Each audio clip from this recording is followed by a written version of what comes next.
Dear friends, welcome back to my dled macro lesson plan class. As usual, আমরা class করছিলাম। আজকের topic হচ্ছে class 3 এর একটা বাংলার টপিক নিয়ে আজকের আলোচনা করব।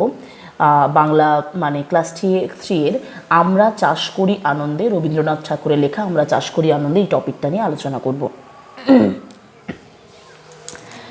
প্রথম কথা, এই টপিকটা ভীষণই ইন্টারেস্টিং। এখানে আপনি পিকচার চার্ট আপনাকে কিছু নিয়ে যেতে হবে, আর কিছু যদি পিকচার চার্টও নিয়ে যাবেন যেখানে সুন্দর রোদ উঠেছে, ধানের ক্ষেত আছে, একদম ভরা ধানের ক্ষেত আছে, ঠিক আছে।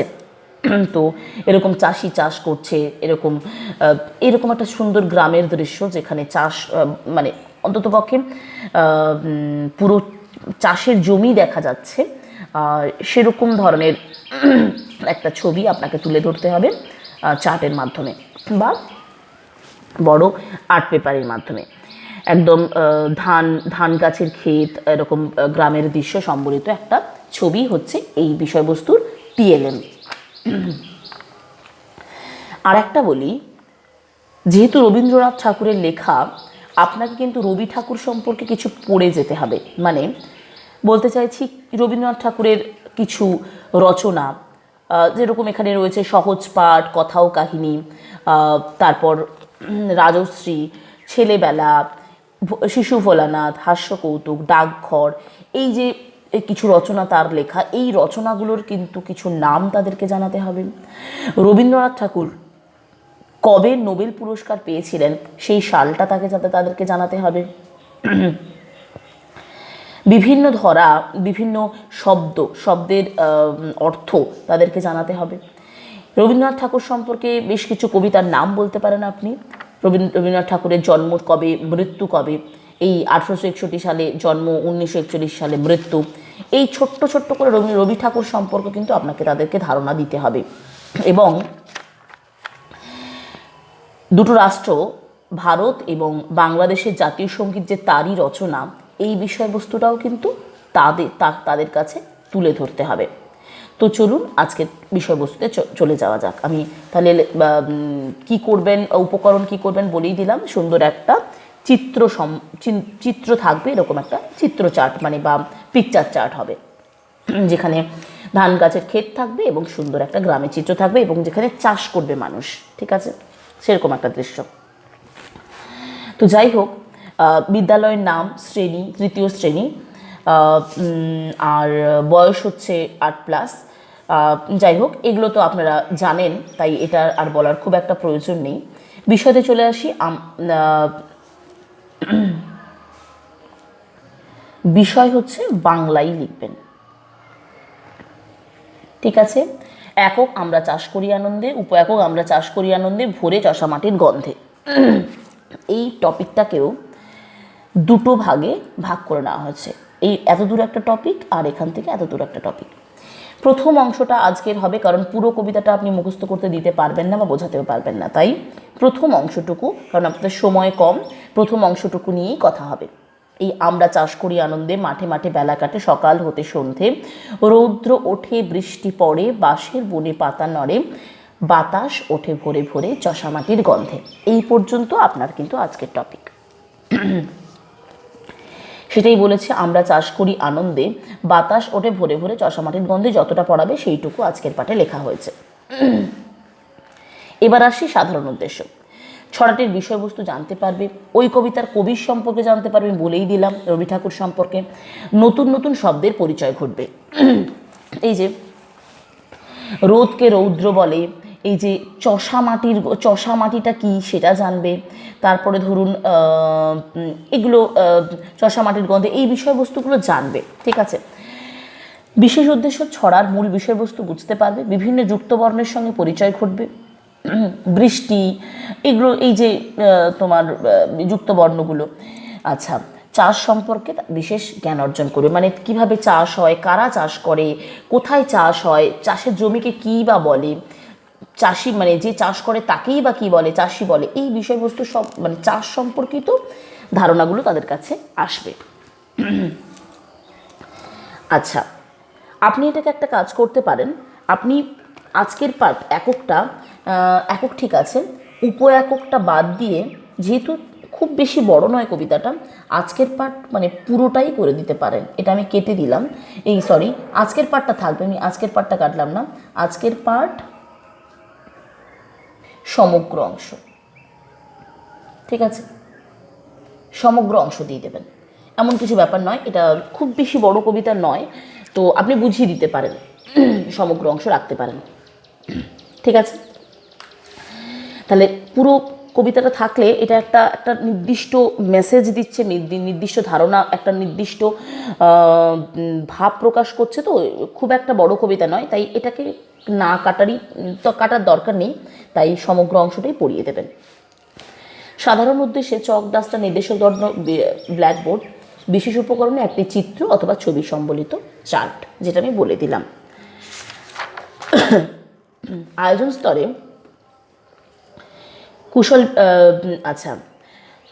আয়োজন স্তরে শ্রেণীসজ্জা দলে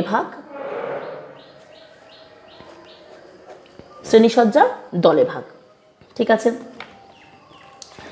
শ্রেণীকক্ষে প্রবেশ করে সকল শিক্ষার্থীদের সঙ্গে কুশল বিনিময় করবে, আজকের বিষয় সম্পর্কিত কিছু গল্প করবে, তারপর এদেরকে কয়েকটি দলে ভাগ করে দেবে এবং আজকের বিষয় সম্পর্কে কিছু প্রশ্ন ধরবো। আচ্ছা, তোমরা চাষের জমি দেখেছো? আচ্ছা, এখানে আরেকটা বিষয়, তাদেরকে বলবেন যে আজকে তোমরা কি খেয়ে এসেছো? প্রত্যেকে বলবে ভাত খেয়ে এসেছি, যেহেতু তোমরা পশ্চিমবঙ্গের মানুষ, প্রত্যেকে বলবে ভাত খেয়ে এসেছি, কেউ ভাতের সঙ্গে আরও সবজি তরকারি কথা বলবে। আচ্ছা, এই যে ভাত, সবজি, এগুলো চাষ, এগুলো কিভাবে হয়, কোথায় হয়? তারা বলবে জমিতে হয় বা মাঠে হয়, ফসল ফলে, জমিতে বা মাঠে ফসল ফলে, সেখান থেকে আমরা এগুলো পাই। আচ্ছা, এই যে ভাত খাচ্ছ, ভাতটা কি থেকে আসে গো? তারা বলবে ধান থেকে আসে বা চাল থেকে আমরা ভাত হয়, এগুলো বলবে। তখন আপনি বলবেন হ্যাঁ, ধান থেকে চাল হয়, চাল থেকে আমরা ভাত করে খাই। আচ্ছা, এই ধান কোথায় ফলে? বলবে মাঠে ফলে। আচ্ছা, কারা ফলায়? চাষিরা ফলায়। এখানে কিছু প্রশ্ন এই জন্য বলা হয়েছে, আমি যে ধরনের প্রশ্ন কটা বলে দিলাম, আপনি এই ধরনের কিছু প্রশ্ন করতে পারেন, কারণ ওটা খুবই লজিক্যাল হবে। আচ্ছা, বলো তো মাঠে কী কী চাষ করা হয়? ধান, আলু, এগুলো বলবে। আচ্ছা, তোমরা চাষের জমি দেখেছো? বলবে হ্যাঁ। যারা চাষ করে তাদেরকে কি বলে? চাষি। এই তিনটে প্রশ্নও রাখবেন, আবার সামনে রাখবেন তোমরা কি খেয়ে এসেছো? তারা বলবে ভাত, তরকারি। আচ্ছা, এই ভাত কোথা থেকে আসে? বলবে চাল, আবার কেউ ধান থেকে। হ্যাঁ, ধান থেকে চাল হয়, চাল থেকে আমরা ভাত করে খাই। এটা কিন্তু এই উপস্থাপন স্তরেই রাখবেন, ঠিক আছে। আর এই তিনটে প্রশ্নও রাখবেন। আশা করি বোঝাতে পারলাম। যৌক্তিকতা, শিক্ষার্থীর কাজ, যৌক্তিকতা, এইগুলো আর বলছি না। প্রেরণা সৃষ্টি, মনোযোগ সৃষ্টি, আগ্রহ সৃষ্টি, শিক্ষকের মত বিনিময় হবে, শিক্ষকের কথা শুনবে, বলাবলি করবে এবং আলোচনা করবে, শিক্ষকের প্রতি সৌজন্য দেখাবে এবং মান্য করবে, মন দিয়ে শুনবে, ঠিক আছে। যাই হোক, এবার চলে যাচ্ছি উপস্থাপন স্তরে।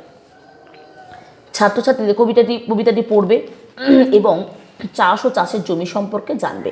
শিক্ষিকার কাজে ছাত্রছাত্রীদের সঙ্গে যে কটি গ্রুপে ভাগ করা হয়েছিল তাদের কয়েকটি ছবি দেখাবো এবং আজকের বিষয়টি ছাত্রছাত্রীদের কাছে উপস্থাপন করব, প্রয়োজনে ভালো করে বুঝিয়ে দেব।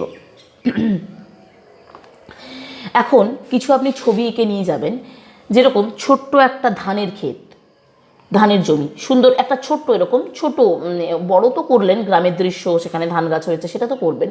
তার সঙ্গে সঙ্গে ছোট্ট A4 পেজকে দুভাগ করে দিলে যতটা ছোট হয় ততটা একটা ধানের ক্ষেত করলেন। আবার কোনোটাই করলেন লোক চাষ করছে, কোমর নিচু করে, আর কেউ চারা গাছ পুঁতছে, এরকম ছোট্ট একটা কাট আউট দুটো করে নিয়ে যেতে পারেন।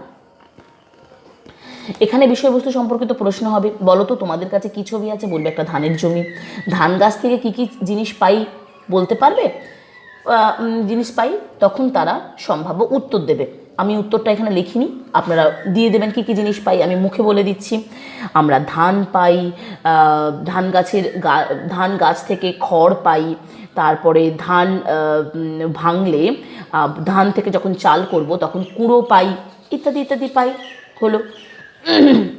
এবার গ্রুপ বিকে বলবো, বলো তো তোমাদের কাছে কি ছবি আছে? তারা বলবে কয়েকজন লোক জমিতে চাষ করছে। অঘ্রাণ মাসটির পুরো নাম বলতে পারবে? ওরা নিশ্চয়ই বলতে পারবে, অগ্রহায়ণ, কারণ পুরো কবিতাটা আপনি পড়ে দিয়েছেন, বুঝিয়ে দিয়েছেন।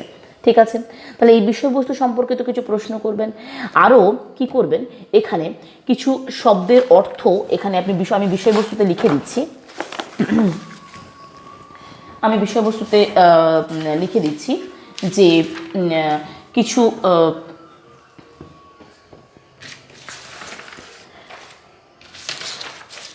লিখবেন এখানে চাষের জমি সম্পর্কে জানবে, সরব পাঠ, যেহেতু কবিতা, সরব পাঠ, শব্দার্থ লিখন।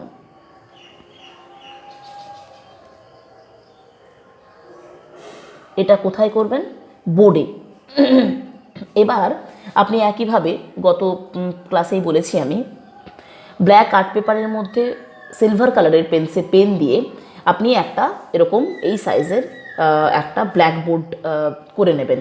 ব্ল্যাকবোর্ড ওয়ার্ক বলে বা বোর্ড ওয়ার্ক বলে, সেখানে কি করবেন, কিছু শব্দের অর্থ আপনি লিখে দেবেন ওই বাম পাশে, বাম দিকে, মানে বলে উপস্থাপন স্তরে এই দিকটা যে খালি থাকবে এই দিকটাতে আপনি ওই বোর্ডটা আঠা দিয়ে লাগিয়ে দেবেন পেজের মধ্যে। ঠিক আছে, আঠা দিয়ে চেপে দেবেন বোর্ড ওই এই লেফট সাইডটাতে, সেখানে কিছু শব্দের অর্থ লিখে দেবেন। ঠিক আছে, এই বিষয়টা হলো। আচ্ছা, যেরকম কী কী শব্দের অর্থ লিখতে পারেন, এই যে দেখুন, রৌদ্র মানে রোদ্দুর বলে, চষা মানে চাষ করা হয়েছে এমন বিষয়টাকে বোঝায়।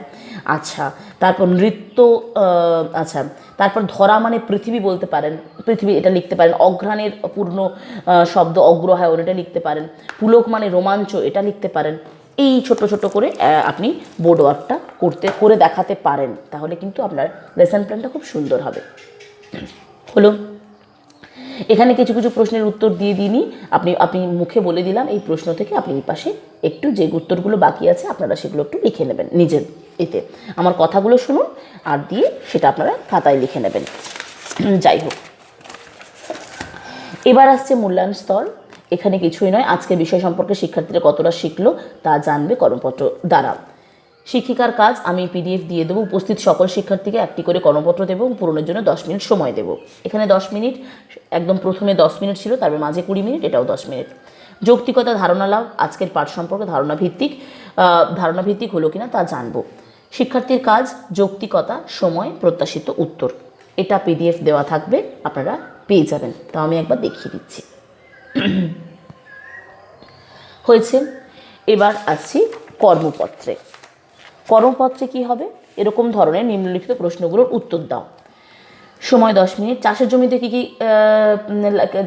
কি কি লাগে চাষ করার জন্য? জমিতে কি কি চাষ করা হয়? যারা চাষ করে তাদের কি বলে?